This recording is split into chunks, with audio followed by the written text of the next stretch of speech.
제가 여러 차례 한국, 일본 등에서 지금 가상화폐 거래소가 틀리는 부분에 북한의 사이버 부대가 깊이 관여되어 있을 거라고 말을 했습니다.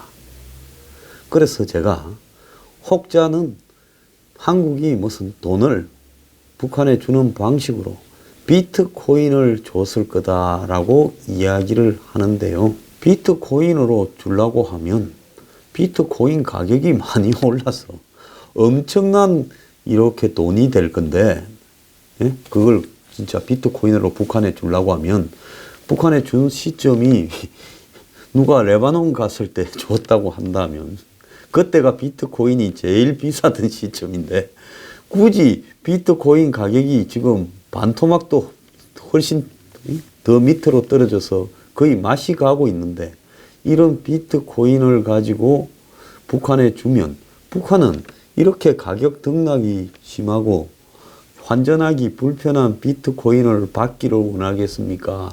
달러를 받기를 원하겠습니까? 그래서 제가 비트코인을 북한이 한국이 주겠다 하면 비트코인으로는 안 받겠다. 우리도 비트코인 엄청나게 해킹해서 갖고 있다. 이렇게 할 거라고 생각을 합니다. 그래서 그 말이 황당한 부분이고요. 자, 준다면 금으로 주거나 달러로 줘야 받겠죠. 근데 여기서 이제 하나 중요한 것은 최근에 일어나는 한국, 일본 등의 가상화폐 해킹이에요. 그 가상화폐를 보통 이 자체로 가지고 있는 것은 해킹이 잘 안 되니까 거래소에서 해킹을 하는데 거래소에 보안망이 취약해서 뚫리는 경우가 많았지요.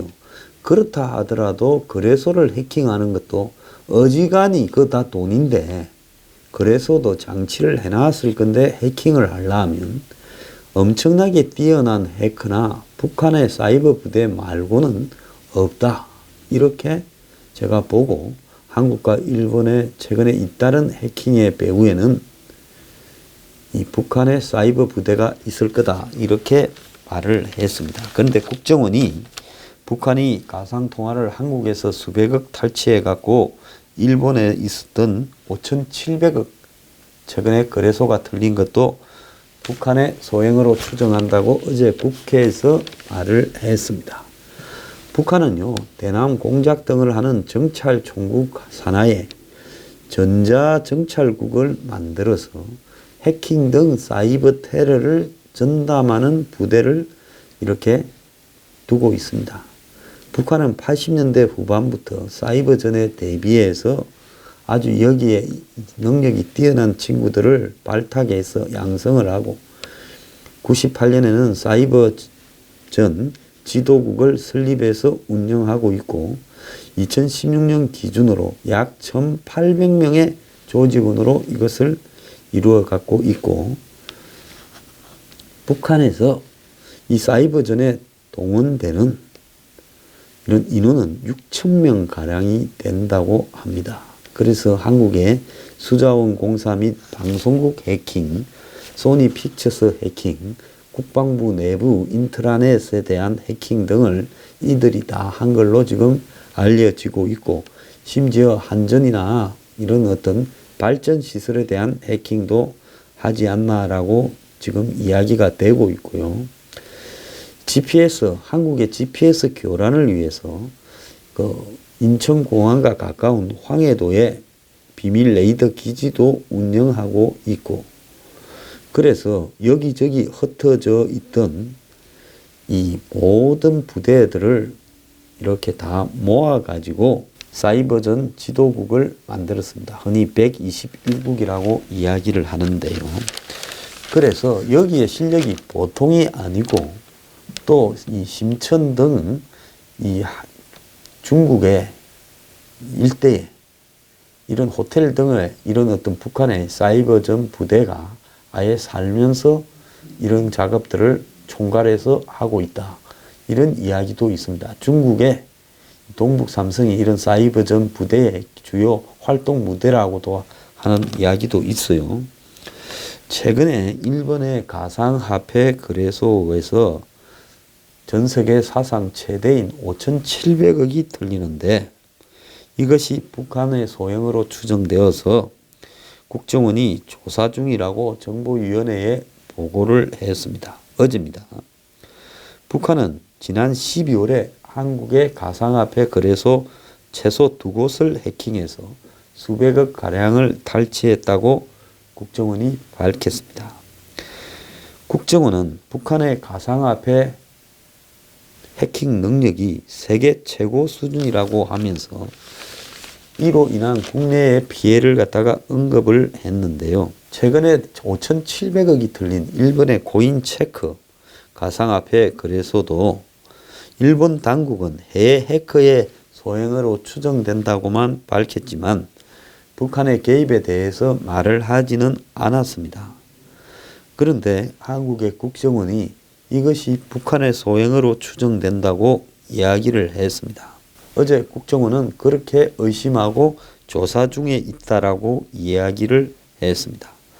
국정원에 따르면 지난해 북한은 가상화폐 거래소와 거기에 가입한 회원을 대상으로 해킹 메일을 보내가지고 회원의 비밀번호를 이렇게 절취를 했다라고 합니다.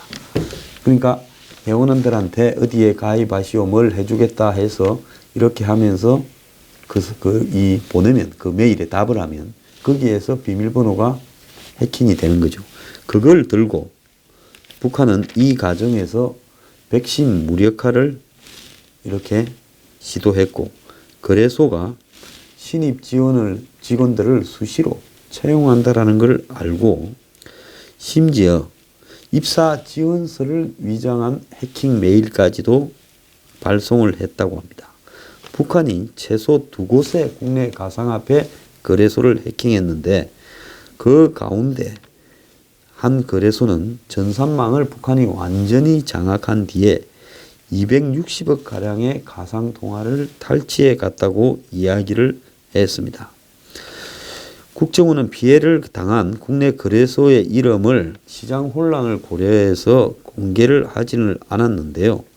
해킹당한 우리 업체가 분명히 있느냐라는 질문에 맞지만 어느 업체인지 공개할 수는 없다고 말했고 피해가 개인에게 통보됐는지는 보고받지 못했다고 말을 했습니다. 국정원이 일부 업체는 해킹당했지만 일부 업체들은 다 막고 있다고 이야기하면서 자신들의 우수성을 과시하기도 했다는데요. 북한이 이렇게 암호화폐 거래소에 집중적으로 탈취 표적으로 삼는 이유는 이 거래소의 보안 수준이 매우 낮아서 그렇다는 겁니다. 암호화폐 거래 과정에서 해독이 곤란한 해싱이라는 암호 기법을 사용하고 그 정보를 분산시켜 상호 확인하는 절차가 있기 때문에 탈취가 불가능한데 그런데 거래 과정이 아니라 암호화폐 거래소에서는 회원 정보와 암호화폐를 모두 보관하고 있는 데다가 규모가 작아 보안 수준이 상대적으로 낮아서 북한 입장에서는 거래소만 해킹하면 거래소 안에 들어있는 암호화폐를 몽땅 뽑아갈 수 있다. 이렇게 해서 이 거래소 해킹을 중점적으로 하는데요. 실제로 북한의 해킹으로 국내 암호화폐 거래소가 문을 닫은 사례가 있습니다. 북한은 지난해 4월 UBC라고 하는 거래소에서 55억 원어치의 비트코인을 훔쳐갔고 12월에는 이 거래소 전체 자산의 17%를 해킹해 갔습니다. 이거 제가 전에도 한번 이야기를 했는데요. 이렇게 되다 보니까 UBC는 파산 절차에 들어갔습니다. 북한은 지난해 6월이라고 하면 2017년 6월에는 세계 2위의 국내 암호화폐 거래소인 빗썸, 한국이 하도 암호화폐 거래가 많다 보니 빗썸이라는 한국 최고의 암호화폐 거래소가 세계 2위라는 겁니다. 여기에서 악성 코드가 담긴 이메일을 보내가지고 36,000명의 회원 정보를 훔쳐갔습니다. 그래서 북한이 빗썸의 회원 정보를 훔친 것은 결국 이 가상화폐를 탈취하기 위한 사전 작업이겠죠. 자, 그뿐만 아니라 작년 9월에는 국내 거래소 코인이저가 21억 원 상당의 암호화폐를 북한에 연루된 해커에게 도난당했습니다. 또 지난해 8월에는 국내 이 가상화폐 거래소인 코빗의 도메인으로 위장한 가짜 메일이 발견되기도 했고, 그래서 지난 9월에는 북한의 정찰 총국 121구 사이버 부대라 그랬죠. 여기 산하 평양 유경동 조직 소속으로 추정되는 해커가 국내 거래소 4곳을 해킹해서 비트코인을 빼내려다가 발각되기도 했다고 합니다. 경찰청 사이버 안전국에 따르면 북한 해커는 지난해 7, 8월에 암호화폐 거래소 4곳의 임직원들에게 국가기관과 금융기관을 사칭해서 악성 메일을 10회가량 발송한 적도 있다고 합니다.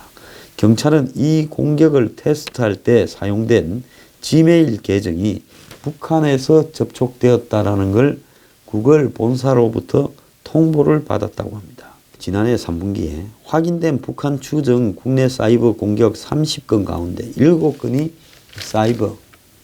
가상화폐와 관련되어 있었다고 합니다.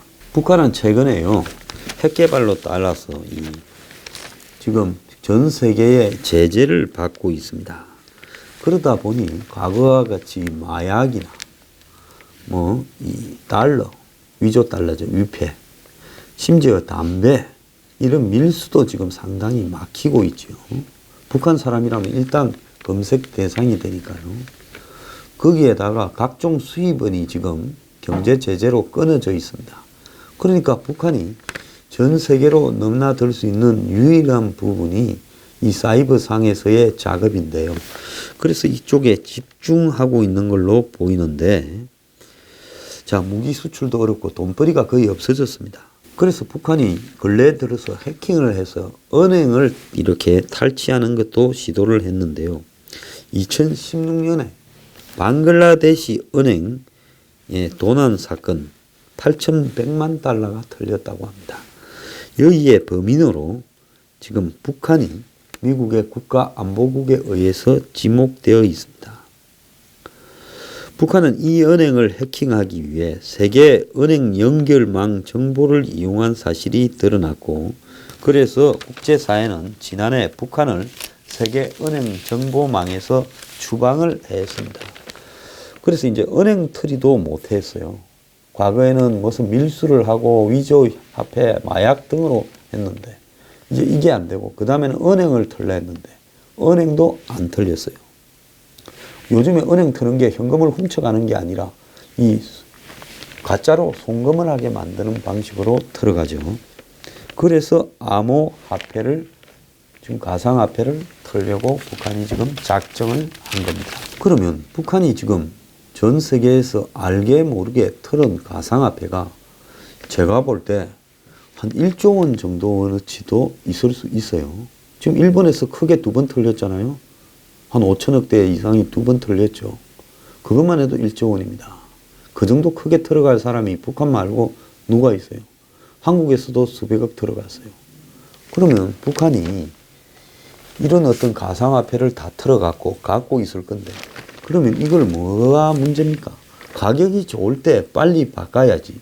이 가상화폐가 가격이 떨어져 가지고 한마디로 이 똥값이 되면 그 가상화폐는 아무 자고도 탈취는 죽으라고 힘들게 했는데 의미가 없어지지 않습니까? 그러니까 빨리 북한이 이걸 시장에서 팔아야 돼요. 한때는 2,400~500만 원까지 가던 가상화폐가 지금 800만 원, 700만 원 가고 있는 상황에서 가만히 앉아가지고 가격이 지금 얼마나 줄였어요? 3분의 1 토막이 난 셈입니다. 근데 머지않아 가상화폐가 지금 휴지 조각이 될 거라고 지금 이야기까지 나오고 있어요. 지금 오늘 기사들을 보면 가상화폐가 지난주 이후 사실상 휴지 조각일 가능성이 높다고 이야기를 합니다. 이거 제가 몇 달 전부터 이야기를 하지 않았습니까? 자, 그래서 북한은 이 휴지 조각이 되기 전에 빨리 환전을 해야 될 건데 그 환전을 지금 중국에도 가상화폐 환전이 불가능하지요. 거래소가 다 문을 닫아. 미국에는 세금이나 이런 걸 가지고 굉장히 단속을 하기 때문에 거의 북한이 미국에서 환전하기는 불가능할 겁니다. 그럼 한국에서 환전할 거라고 보고 미국이 지금 한국의 각종 은행들을 보고 지금 이 내역을 조사한 내역을 거래 내역을 이렇게 달라고 이야기를 하고 지난번에 미국 재무차관이 왔을 때도 이것을 요구를 했지요. 그래서 가상화폐를 북한에 줬다라는 것은 최고 높을 때 비싸게 사가 만약에 북한에 줬다고 가정을 한다면 지금은 돈이 확 줄어들었는데 북한이 바보입니까? 그래서 자기들이 가지고 있는 조 단위가 넘을지 모르는 이 가상화폐를 빨리 휴지 조각이 되기 전에 한국 시장에서 환전을 하려고 할 것이다. 그 부분을 미국이 지금 주목하고 있다. 이렇게 봐야 될 것 같습니다.